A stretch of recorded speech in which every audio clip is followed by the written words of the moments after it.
5-6 ವರ್ಷ ಆಯ್ತು ಸರ್. ಮಣಿಪಾಲಿ ಹೋಗಿದ್ದೆ, ಅಲ್ಲಿ ಕಮ್ಮಿ ಆಗಿತ್ತು. ಈಗ ಒಂದು 6 ತಿಂಗಳಿಂದ ಜಾಸ್ತಿ ಆಗಿದೆ.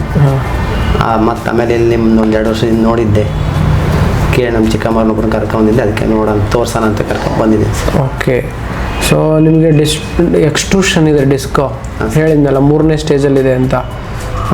ಸರಿಯಾಗಿ ಔಷಧಿಗಳನ್ನ ತಗೊಳ್ರಿ, ಸರಿಯಾಗುತ್ತೆ. ಯಾರು ಡಾಕ್ಟ್ರ್ ಹೇಳಿರಲಿಲ್ವ ನಿಮ್ಮನ್ನು ನೋಡಿ 3ನೇ ಸ್ಟೇಜಲ್ಲಿದೆ ಅಂತ? ಅದೇನೋ ಬರೀ ಜದ್ದಂಗೆ ಆಗಿದೆ ಅಂತ ಹೇಳಿದ್ರು ಸರ್, ಅಷ್ಟೇ. ಜಜ್ಜದಂಗೆ ಆಗೈತಿ ಅಂದ್ರೆ ಬಟ್ ನೋವು ಹೋಗಿಲ್ಲ ನಿಮಗೆ? ಇಲ್ಲ ಸರ್. ಏನು ಸರ್ ಇದು ರಕ್ತ ಮೋಕ್ಷಣೆ ಕ್ರಿಯೆ ಅಂಥೇಳಿ. ಏನು ನಿಮಗೆ ಅಲ್ಲಿ ಡಿಸ್ಕ್ ಜಜ್ಜಿದೆ ಅಲ್ಲ, ಅದೊಂಥರ ಗಾಯ ಆದಂಗೆ ಆಗುತ್ತಲ್ಲ. ಹಾಂ ಸರ್. ಸೊ ಅದಕ್ಕೆ ರಕ್ತದೃಷ್ಟಿ ಕಾರಣ ಅಂತ ಈ ರಕ್ತ ತೆಗಿತೀವಿ. ಈಗ ನೋವು ಇಮಿಡಿಯೇಟ್ ಕಡಿಮೆ ಆಗ್ಬಿಡುತ್ತೆ.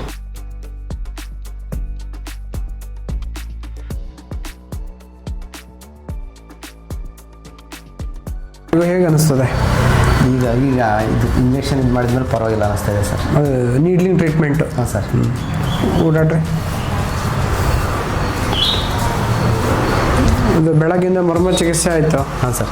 ಆದ ನಂತರ ಅಕ್ಯುಪಂಕ್ಚರು, ರಕ್ತ ಮೋಕ್ಷಣ ಎಲ್ಲ ಚಿಕಿತ್ಸೆ ಮಾಡಿದ್ವಲ್ಲ.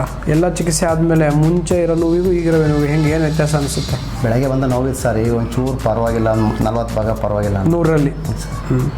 ಸೊ 10 ವರ್ಷದ ನೋವು ಕಡಿಮೆ ಆಗುತ್ತೆ. ಏನು ಚಿಂತೆ ಮಾಡೋದು ಬೇಡ, ಕರೆಕ್ಟಾಗಿ ಫಾಲೋ ಅಪ್ ಮಾಡಿ.